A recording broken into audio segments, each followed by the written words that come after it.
हमारे कुछ एक साथी, उनके पास भी सरकार रही है, वह भी सत्ता में रहे हैं। सत्ता छीनने के बाद वो सोचते हैं देश जाए बाहर में, हमें तो सत्ता लेनी। सत्ता वोटों से तो मिलती नहीं, आग लगवा के। इतने दिनों बाद कैसे समझ आया जब छात्रों के लाठीचार्ज हो चुकी थी, आंसू गैस के गोले छोड़े जा चुके थे, छात्रों के सिर फोड़े जा चुके थे, उसके बाद कैसे देश समझ बच्चों का समझ नहीं आया? प्रधान के इस्तीफे के बाद अब सोशल मीडिया पर एक बयान वायरल है कि गडकरी जो है ना, ये गन्ने का जूस मिला के कर रहे हैं, इसका भी जो है इस्तीफा जरूरी है। क्या इस प्रकार का भी कुछ?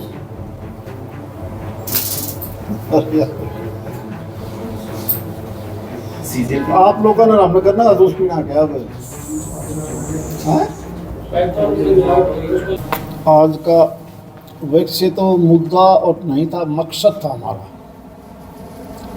जो हमारे बच्चे इस लोकसभा क्षेत्र के पास हुए हैं नीट में, उनको हम सम्मान करने के लिए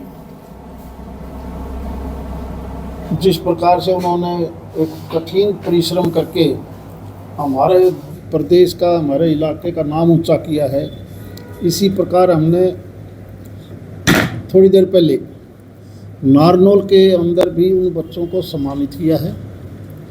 क्योंकि अपनी इस लोकसभा में 3 डिस्ट्रिक्ट हैं, दादरी समेत, उनको सम्मानित करने का था प्रोग्राम। सम्मानित के साथ साथ आप लोगों के पास भी बैठ के मौजूदा हालात में चर्चा कर लें। कुछ लोग तो चर्चा से भागते हैं, हम चाहते हैं कि आपसे भी ठीक चर्चा हो जाए। आपको और हमें पता है, ये देश जब आज़ाद हुआ, आज़ादी से लेकर अब तक एजुकेशन और हेल्थ 2 चीज़ ऐसी हैं जो किसी भी देश के लिए सबसे महत्वपूर्ण है। और हमारे देश के तो बच्चे, दुनिया भी ये मानती है कि जो टैलेंट भारत में है वो शायद दूसरे देश में नहीं है। पिछले कुछ दिन से हमारे बच्चे दिल्ली में जंतर मंतर पर बैठे थे या बैठे हैं,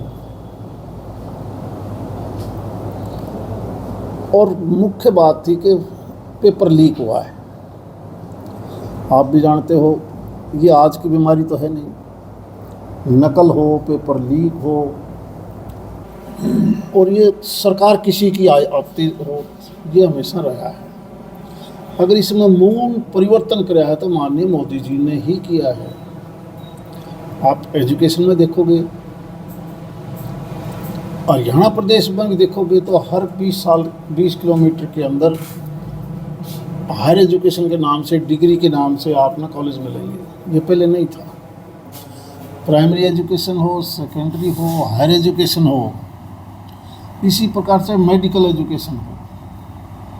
मेडिकल एजुकेशन में भी 12 साल पहले का इतिहास देखोगे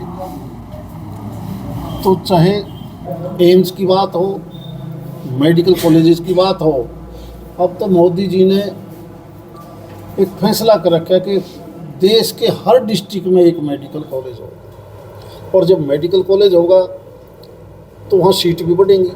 पहले जितनी सीट थी उनकी तुलना में हर साल अलग से सीट देने लग रहे हैं, जहाँ जहाँ मेडिकल कॉलेज की बिल्डिंग तैयार हो जाती है, ताकि बच्चे, किसी मेडिकल कॉलेज में 200 आ गई, किसी में 100 आ गई, किसी में 50 आ गई, एम्स में आ गई।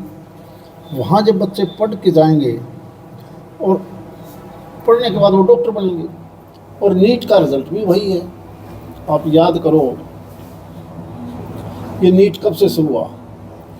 इससे पहले तो पीएमटी था, और पीएमटी का फ़ायदा और नुकसान किसको था?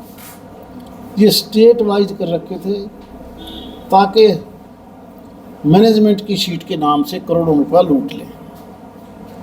ये चला हमेशा, लेकिन मोदी जी ने कहा कि ये नहीं चलने दूंगा मैं, पीएमटी समझ हटाओ। ये केवल सारे राष्ट्रीय स्तर पर एक ही पेपर होगा, और उसी का रिजल्ट है कि जब कहीं पर लीक हो जाता है तो पहली सरकार है जिन्होंने साल बर्बाद नहीं होने दिया, बल्कि फौरी तौर पर 22 दिन में ही दोबारा पेपर करवा दिए। और मैं बधाई देता हूँ अपने इस लोकसभा क्षेत्र के। इसके अंदर आप हम नारनौल में थे तो 315 बच्चे नीट में पास हुए, जो एक रिकॉर्ड है अकेले उस डिस्ट्रिक्ट के। इसी प्रकार दादरी है, भिवानी है।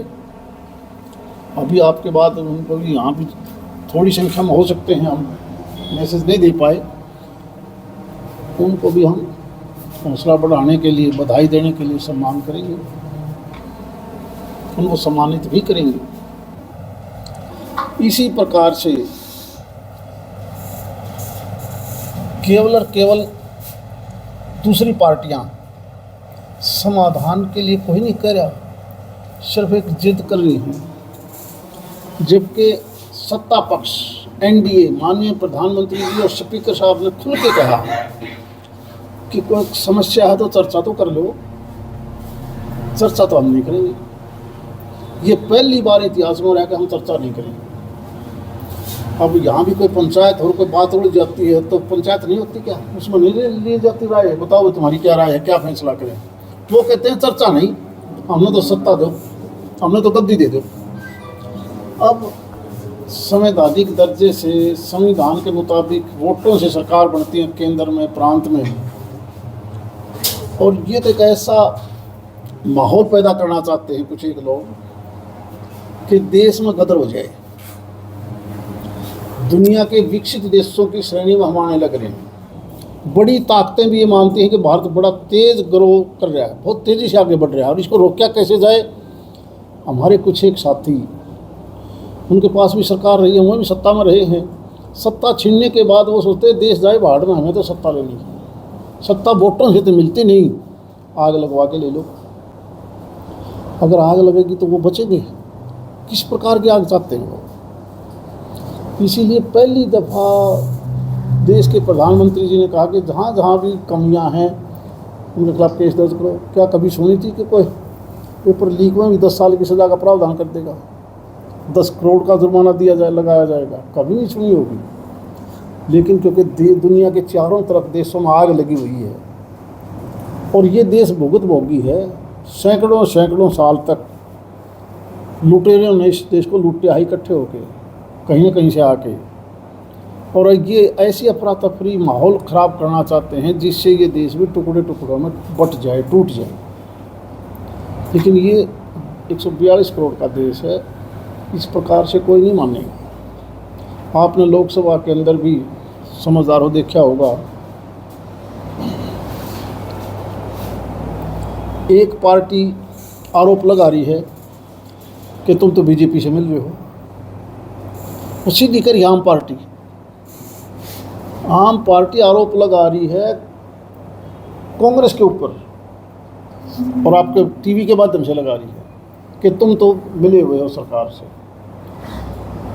और जब राहुल गांधी ने देखा कि मामला शांत ना हो जाए, वो पहला ऐसा आदमी है जिसने कहा कि प्रधानमंत्री के बरना के बैठ जाओ, हटाओ इसने। और जब पता लगा उन्हीं के दूसरी पार्टियों ने, अखिलेश जी ने, वो भी भागा गया कि सारे नंबर इसके बन गए। और ये बात मैं नहीं कह रहा, लोकसभा के अंदर जब हम आदरणीय स्पीकर साहब ने कहा कि चर्चा के लिए सारे तैयार हो, सत्ता पक्ष से पूछा, आप टीवी देखना, और किरण रिजिजू जी ने कहा, जो पार्लियामेंट्री मिनिस्टर हैं, कि हम सब चर्चा के लिए तैयार हैं, कर लो चर्चा। उन्होंने पूछ लिया, बोलो भाई कांग्रेस वाले, तो हम बताओ। जब वो बोलने लगे तो उन्हीं का वही आदमी, देखो कितनी लूट खसोट हो रही है। अखिलेश का था तो मिल लिए, कांग्रेस और बीजेपी मिल ली, हम नहीं मानते। यानी उनका तो ये इशारा लगा थी कि इनको हटाओ और गद्दी हमें दे दो फटाफट। कहते कि कांग्रेस ले जा, कहीं मुलायम ले जा, नहीं अखिलेश ले जाए, कहते आम पार्टी बैठ जाए। अरे भले आदमी हो, चर्चा के लिए बुलाए हो, समाधान निकाल लो। और गजब की बात है, वामचुम तो कहता है भाई मन ने देश नहीं तोड़ना, अब तो ऐसी ऐसी शक्तियाँ शामिल होगी जिसकी वजह से देश टूट सकता है। बारी तत्व शामिल हो गई और इनकी होड़ लगी हुई थी, तो कितने आदमी लेके आओगा, तो कितने लेके आओगा, तो थोड़े लेके आया है। ये दिल्ली में जाके पूछ के देखो, स्टूडेंट वाली बात तो भूल गए, हमें तो सत्ता दे दो। इसलिए देश को बचाने के लिए जिस प्रकार से 12 साल में माननीय मोदी जी ने हर मामले में एजुकेशन, हेल्थ, बिजली, सड़क के देश को आगे बढ़ाना है, हमने तो उस लाइन पर हम चले गए और सारा देश भी इस लाइन पर चला हुआ है, लेकिन इनको हार हजम नहीं हो रही। केंद्रीय शिक्षा मंत्री ने आज इस्तीफा दे दिया है, ठीक है, क्या तो करो? उसको लेकर क्या प्रतिक्रिया? देखो, उन्होंने अपना बयान दिया कि मैं देश हित में दूंगा भाई, मैं ये चाहता हूँ कि देश इस आग में ना उड़ जाए। उन्होंने स्पष्ट कहा कि मेरी वजह से अगर तुम बहाना बनाते हो, समाधान सोच लो, इसका कोई फायदा नहीं है। वैसे देखा जाए, आप और हम समझदार हैं, क्या हम नहीं देखते थे अपना हरियाणा प्रदेश में एक समय था जब पेपर होते थे, बाहर बैठ के पेपर करते थे एनडीए की सरकार से पहले खास इलाके में, और जब उनके माध्यम से नौकरी मिलती थी खाली पेपर छोड़ के आ करते नहीं था क्या? लेकिन जैसे ही बीजेपी की सरकार बनी, मनोहर लाल जी मुख्यमंत्री, तो बिना पर्ची बिना खर्ची जो पढ़ेगा वो लगेगा, नहीं हुई क्या? बात उधर ही आ जाओ, शिक्षा मंत्री द्वारा जो इस्तीफा दिया गया उसको लेकर आप क्या कहना चाहते हैं धर्मेंद्र प्रधान मंत्री? देखो, देश हित में जो भी आदमी करता है कि भाई इन्होंने तो झगड़े करवाने हैं, इनका मकसद कुछ और है, तो इसलिए मैं दे देता हूँ। देश हित इतने दिनों बाद कैसे समझ आया जब छात्रों पे लाठीचार्ज हो चुकी थी, आंसू गैस के गोले छोड़े जा चुके थे, छात्रों के सिर फोड़े जा चुके थे, उसके बाद कैसे देश हित समझ आया? आपने बच्चों का समझ नहीं आ रहा। अगर उसकी जगह आप बैठे हो पार्लियामेंट में, आप बैठे हो, तो क्या आप ऐसा माहौल होने दोगे कि भाई सारे आ जाओ इस पार्लियामेंट पर कब्जा कर लो? और मैं आपको भी छोड़ता हूँ, अगर आप वहाँ बैठे हो तो क्या करोगे? शांतिपूर्वक प्रदर्शन था, उसके दौरान में कहाँ वो अंदर थोड़ी ना घुस रहे थे। अच्छा, नहीं गुजरे थे क्या? और यार पार्लियामेंट के दरवाजे बंद करने पड़े थे कि यार मर के कहाँ नहीं करने पड़े थे क्या? अरे यार तुम्हारे करो हो, मेन गेट बंद करने पड़े, भीतर जाओ भाई। इतने टाइम बाद ही इस्तीफे का शिक्षा मंत्री ने सोचा या सरकार ने दिया? अच्छा, इसका मतलब पहले दिन इस्तीफा दे देना चाहिए प्राइम मिनिस्टर ने भी, आप ये चाहते हो क्या? अरे हर गजब की बात है। विद्यार्थियों से बात करना भी उचित नहीं समझा सरकार ने। कोलकाता बात काफी क्या? देर नहीं, नॉकआउट बैठे नेता रहे। साहब के साथ 3 मीटिंगें हो ली थी, बात हुई है, आपने फोटो भी देखे होंगे, बात हुई है यार। सीजेपी के नेता तो जितेंद्र कह रहे हैं कि जब हमें वहाँ बुलाया गया, हमारा मोबाइल तक भी रख लिया गया, बाहर से कहीं से। चलो एक चीज बता दो, चलो सुरक्षा की दृष्टि से मुझे नहीं पता मोबाइल की बात सच्ची है झूठी है, क्योंकि मीडिया ने दिखा रखा है कि मोबाइल नहीं बैठी है। मैं नहीं कहता ये, आपका मीडिया देखो। अब मैं भी अगर प्राइम मिनिस्टर मिल के जाऊंगा तो मेरा मोबाइल भी बाहर रहेगा सुरक्षा की दृष्टि से। अब इन चीज़ों को भी अगर आप लोगे तो फिर तो कोई इलाज नहीं है भाई। कांग्रेस पार्टी अपनी जीत मान रही है कि शिक्षा मंत्री धर्मेंद्र प्रधान का इस्तीफा हमने दिलवाया। वो हमारे बच्चे हैं, इस देश के जवान हैं, वो पढ़े लिखे बच्चे हैं, उन्होंने डॉक्टर बनना है। नीट का पेपर का मतलब यही है, इसलिए कोई भी आदमी ये नहीं कहेगा कि ये बच्चे दूसरे के हैं। भगवान करे कि वो और एजुकेट हों, और केवल एजुकेट नहीं, वो अच्छे डॉक्टर बने। सीजेपी की कुछ मांगे और भी रह गई हैं, जिसमें से एक तो जो बच्चे जिन्होंने आत्महत्या कर वो तो जो भी मुआवजा देने की बात उनके परिवार वालों वो तो जो भी उन्होंने मांग रखी है तो उसके बाद सरकार के बीच में जो भी बातें हुई है, वो समय आने के ऊपर उसका कोई ना कोई तो बात हुई होगी। आप और हम तो नहीं थे उसके बीच में, लेकिन क्या क्या बात हुई है आने वाले समय पता लग जाएगा। कहीं ना कहीं ऐसा नहीं लगता जी प्रोटेस्ट के कारण सरकार बैकफुट पर गई, इसलिए इस्तीफा देना पड़ा? अरे ये हमारे बच्चे हैं, इसमें क्या तो आगे का फुट, क्या बैक फुट। हमारा घर में कोई बालक रोने लग गया और लाग जाए कर मैंने तो एक तो छोटी चीज़ दी, सब मैंने तो 2 लाख तोड़ देते, आप नहीं देते क्या? हमारे बच्चे हैं, हमारा परिवार है यार, बैक फुट क्या होता है इसमें? जिस प्रकार से दिल्ली पुलिस के द्वारा कार्रवाई की गई, जिस बर्बरतापूर्ण मैं वही कहता हूँ, अगर आप भी वहाँ बैठे हो, जब ये दिखे कि भाई गेट बंद कर लो नहीं तो आगे, क्या करोगे? आंसू गैस छोड़ोगे नहीं छोड़ोगे? क्यों तो बता दो यार। मतलब तो आप इंचार्ज हो, क्या करोगे? आप और हम यहाँ बैठे हैं और बाहर से अच्छी भीड़ आ जाए क्या करोगे? आप बता दो मैं क्या करूँगा? अब तो वही आप वाली बात मान लेंगे। आपका ये कहना है कि धर्मेंद्र प्रधान ने इस्तीफा जो दिया है सही समय पर दिया है। ऐसा वो भी हमारे से तो समझदार होगा, जो उसने देखा कि तेरी वजह से ये अड़े बैठे तो ले लो मेरे रास्ते। अरे उसको इस बात के लिए तो आप लोगों ने बधाई देनी चाहिए कि अच्छा किया भाई, उन्होंने नुकसान ना हो देश का। ठीक है भाई, गलत क्या है? तीन बात है इसमें कि आज इतने टाइम बाद ही इसने इस्तीफा दिया या सरकार ने दिलाया, या दिया तो जो है सही दिया या गलत दिया? सरकार को आपका क्या मानना सरकार है? क्या है, वो क्या है? क्या आप और हम सारे इस देश के वासी नहीं है क्या? पाकिस्तान वाला नहीं दिवाया, ना अमेरिका ने दिवाया, ना बांग्लादेश ने दिवाया। स्टार्टिंग में जैसे कहा जा रहा था कि बाहर से फंडिंग हो रहा है, तो उसको लेकर के भी काफी चीजें रही, तो उस दौरान में तो बाहर सच्चाई से ये है, funding देखो ऐसा है, हमारी नेचर और कल्चर में है, नेचर और कल्चर में है। हम भी कहीं ना कहीं बाहर या दूसरे भी हमारे अंदर क्या आपको शरीर में हम मदद नहीं करते कि बढ़िया है यार, दो भैया पकड़वा दो, नहीं होती क्या? आप अपने अड़ोस पड़ोस में देख लो, अगर हम भाई भाई लड़ेंगे ना तो तीसरा कहेगा ठीक से लाकड़ी तो आएगा। और हमने सोचना है कि हम आग नहीं लगानी, आग बुझानी है। तो ये फंडिंग का इशारा किस तरफ है जी? मुझे नहीं पता, ये फंडिंग मेरे दौर तो पैसा आया नहीं। जांचना होगा कि नहीं, सीजेपी को फंडिंग होने की बात कही गई थी, तो कहाँ से वो फंडिंग आई?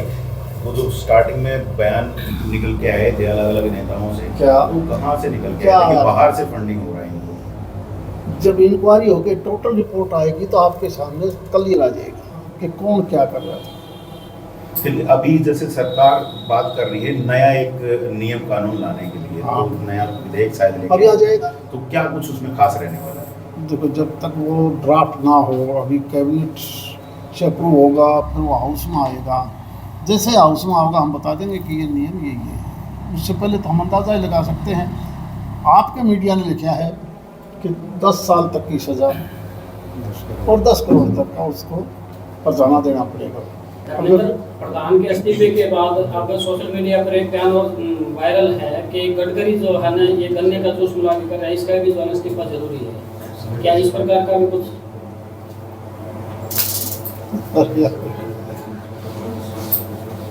सीजेपी आप लोगों ने हमने करना जूस पीना क्या है? पेट्रोल में मिलावट हो रही है, उसको लेके अरे महाराज, आप में हम तो किसान हैं और इस बात की परहेज करनी चाहिए कि होमरूज के अंदर सारा का सारा क्रूड ऑयल बंद है और किसान गन्ने की खेती करता है। और वो आज से नहीं, कई देशों में आज से नहीं है, वो पहले से मिलाते हैं। वो एक आग का, अग्नि का दूसरा रूप है। और आपका अगर उसी को रोक दोगे तो तेरे रेट डाउन आ जाएंगे। एक आग लाने लग जाएंगे। तो एक बार चरण सिंह का टाइम लागे थे ना, चरण सिंह के टाइम पर व्यापारी लागे थे कर्ण, तो गुड़ का नाम चरण सिंह रख दिया था। सके याद कौन ही? किसान की भी सोच लो यार थोड़ी बहुत। किसान के प्रोडक्ट से अगर आपको तेल मिलता है तो उसने ना मारो। सीजेपी के आंदोलन के बाद शिक्षा के जो एक स्ट्रक्चर में बड़े बदलाव की कहीं ना कहीं उम्मीद हाँ। देखी जा रही थी, तो क्या जैसे प्राइवेट स्कूलों और तो सरकारी ऐसा है। स्कूलों की उसका भी जैसे है, ऐसा है, शिक्षा का समान अब समान धीरे होगा? धीरे आप मैं कहता हूँ इस 12 साल में आपने देखा होगा कितना बदलाव आया। क्या मैं पहले बता रहा था कि जिस प्रकार स्टेट के नाम से एडमिशन खुद एक टेस्ट लेते थे पीएमटी, तो क्या मोदी जी ने नहीं किया कि नीट करो? कोई पीएमटी नहीं चला, तुमने तो अपने घर भर लिए। ये धीरे धीरे फिर इसी देश में, इसी प्रदेश में बिना खर्ची बिना पर्ची की पॉलिसी ला दी, कोई सिफारिश नहीं चलेगी। क्या आपको बदलाव नहीं नजर आया? वो हर 20 साल, हर 20 किलोमीटर के बाद हायर एजुकेशन का कॉलेज होगा, यूनिवर्सिटी हर जगह होंगी, मेडिकल कॉलेज हर जिले में होंगे, हर जगह सीट बढ़ाई जाएंगी। ये बदलाव नहीं तो क्या है? तो आगे क्या पेपर लीक होना? अभी सरकारी कॉलेज में शिक्षकों की और भवन की कमी को लेकर अपने दादरी में भी एक धरना चल रहा है। तो देखो ऐसा डिमांड करना कोई बुरी बात नहीं है, लेकिन आज से 12 साल पहले क्या था बता तो दो मुझे यार। एक मेडिकल कॉलेज था मात्र रोहतक में, अब केवल एक था, अब हर जगह में बनने लग रहा है। अब एक तो है नहीं कि आज कह दिया कल तैयार होगी बिल्डिंग और परसों उसमें डॉक्टर बन के आ जाएगा। डॉक्टर ने भी 5-6 साल चाहिए बनने में।